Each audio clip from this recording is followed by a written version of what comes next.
কমছে না ডেঙ্গুর প্রকোপ।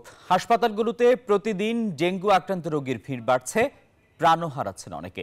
এ বিষয়ে আরও খবর জানাবেন সহকর্মী মতিউর মুর্তুজা। তিনি রাজশাহী মেডিকেল কলেজ হাসপাতাল থেকে সরাসরি যুক্ত আছেন আমাদের সঙ্গে।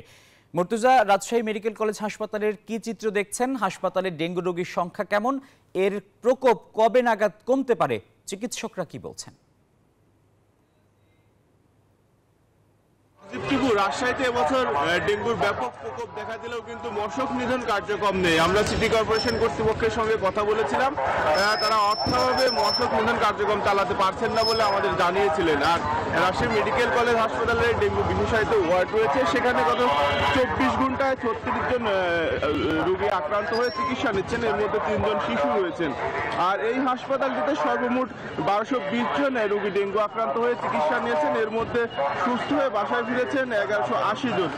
আর প্রতি বছর রাজশাহীতে দেখা যায় যে বাইরের জেলা থেকে ডেঙ্গু আক্রান্ত হয়ে এই মেডিকেল কলেজ হাসপাতালে এসে চিকিৎসা নেয়, কিন্তু এবছর স্থানীয় রোগী ছিল 923 জন।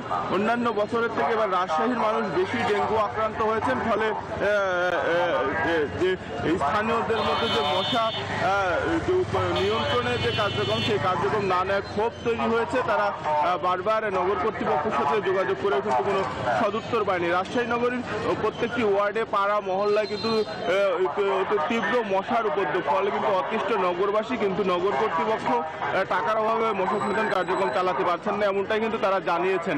আর আমরা হাসপাতাল কর্তৃপক্ষের সঙ্গে কথা বলেছি, তারা বলেছেন যে বিশেষায়িত ওয়ার্ডে ডেঙ্গু আক্রান্তদের চিকিৎসা দেওয়া হচ্ছে, সব ধরনের প্রস্তুতি রয়েছে। তবে ডেঙ্গু রোগীর সংখ্যা এখন কিছুটা কমছে। তারা বলছেন যে এই মাস নাগাদ হয়তো ডেঙ্গু একেবারে নিয়ন্ত্রণে আসার সম্ভাবনা রয়েছে। আর বিশেষজ্ঞরা কিন্তু শিশু এবং যারা বৃদ্ধ তাদেরকে বিশেষ সতর্ক থাকার পরামর্শ দিয়েছেন। এই ছিল রাজশাহী থেকে সর্বশেষ আকিব টিপু।